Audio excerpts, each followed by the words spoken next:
My name is Musa Kamara. The woman, I married them, don't take over 10 years, not born Pekin. Me now, Uto Kamara. My mama married me, don't pass 10 years, I'm not born. We don't go about 1 or 2 years ago, we don't go na this hospital, my best center. They don't go check we not get make at one time. I send them at the Chinese hospital na Freetown. I don't go check them, then get some tablets them. But today, with left day, we go na the native way. Nothing up to the absolutely will not get picking today. And they tell you and they give you the courage say with the born. But today will not born. I don't know my best center so. I don't go, they don't pass 5 times if. And from there, we will not born me and this picking. The family advised me, they advised me, see, so now I find another relationship for me if I get the problem on the woman. So at the end of the day, I find a relationship within a period of 6 months. It's taken for me. When I not speaking, a born as I tell you, the picking the free tongue with his mama. And me model back, it take water tied to him and send him for me because of why I'm not born for him picking.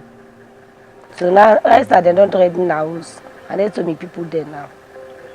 I know they treat them bad, but the family treat them bad. My own family. At any time I left them, then they provoke them. Where I can come on out for going friend me we really are not waiting for each. Then they left provoke them, then they humiliate them.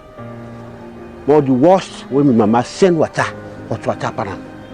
Say come up bear me picking, you know the bomb.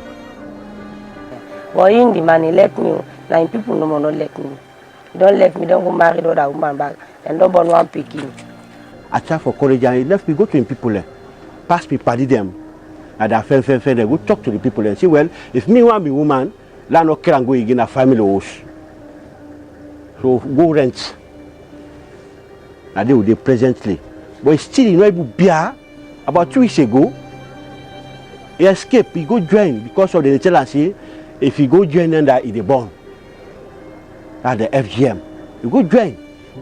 It's another problem that I get in life. Say I go join this society and back say I the born. Not to say it's I go join the other than trade me. But because of why I'm not born, after that I go join this society. The wondering I don't pass mark for me now. Then they pull inch for me. In sister they in small sister they he picking the whole now. And they talk for me now. This FGM now then they circumcise girl picking them. But the area which me woman don't go so, it above this FGM, a Bondo society. Bondo society now people away they initiate people there. At the end of the day, he gets what he forgets for this born business and then become a leader back in the society. Why I don't join this society and now too picking there I don't circumcise. The society for say if they give me picking for born. But me no more now, but now so I feel. Then they give other medicine, they drink. Sunday now they smoke we back. Sunday now they was the other one then now they done back. So they will not be joining, not be the fear. But now me take and say we don't join under, you don't get a different powers. Where are the fear for near. And now if they talk to me freely. I mean, it been damn too cordial with me. But this short away don't go join now. Where they sit down, you know, they talk to me free again. In society, you get power. It happy any problem we get. And the big society for give me baby boy and girl picking there. This year for born, was this thing I get with this area. So within this what size so. This bag now for Sarah for born business. Yeah, I don't feel say my wife go tell me to rat or go tell me on any other make. But simply because sometimes I fear them, sometimes you go say, oh, you don't offend me. So at the end of the day, person go initiate you. But then get some powers then where at least if they see where they perform They come on accident, they perform, they see the old nerve, they choke themselves, that pull blood. They see them bim when they pass, when they king, put the ceremony. That make with the fear. My man, right now they fear me. And people they fear me because of I don't join society.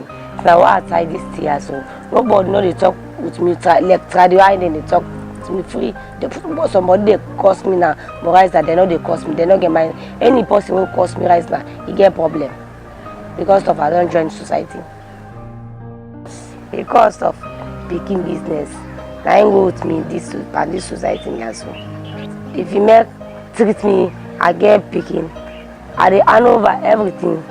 I left this society also.